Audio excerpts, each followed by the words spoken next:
Thanks for watching. I'm Margot Kinberg, and this is In the Spotlight, a closer look at a crime novel. Whodunits are among the most popular forms of crime fiction. They let the reader match wits with the author, try to think through everything, and that's very appealing. Let's take a look at a whodunit today and turn the spotlight on Victoria Wallin's 38 Special. Detective Joe Patrone and his partner, Detective George Wells, are called in when the body of wealthy Michael Cordell is discovered in his home. As you can imagine, the police begin their investigation with a close look at the victim's wife, Laura.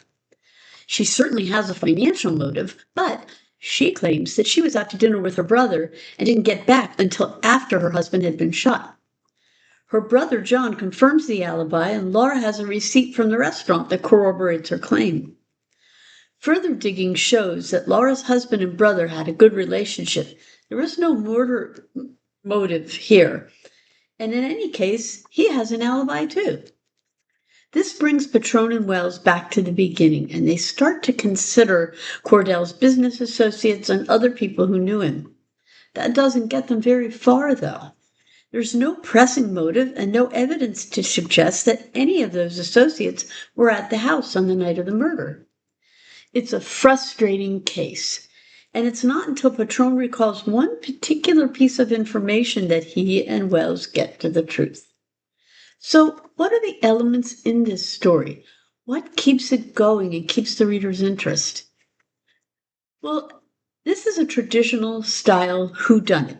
It focuses mostly on interviews with the people involved, but there are also discussions of evidence, forensic findings, and so on.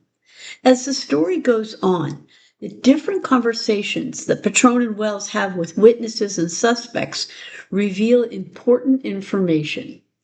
Readers are encouraged to pay attention to what's said. There are also conversations between the two detectives as they make sense of what they find. It's a short novel, actually much more novella length than novel.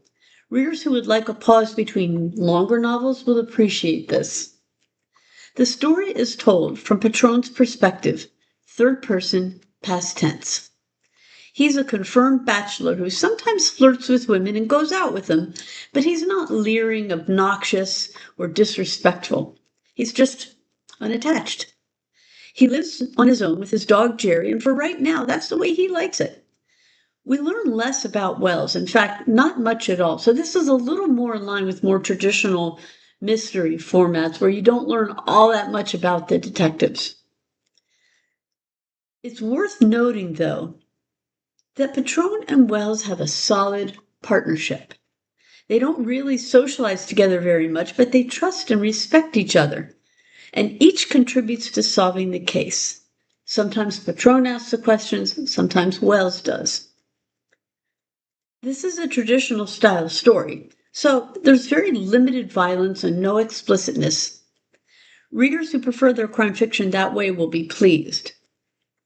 That doesn't mean the story is light and frothy, though. Wallin doesn't minimize the impact of murder nor gloss over the investigation, and things are not happily ever after in the end either.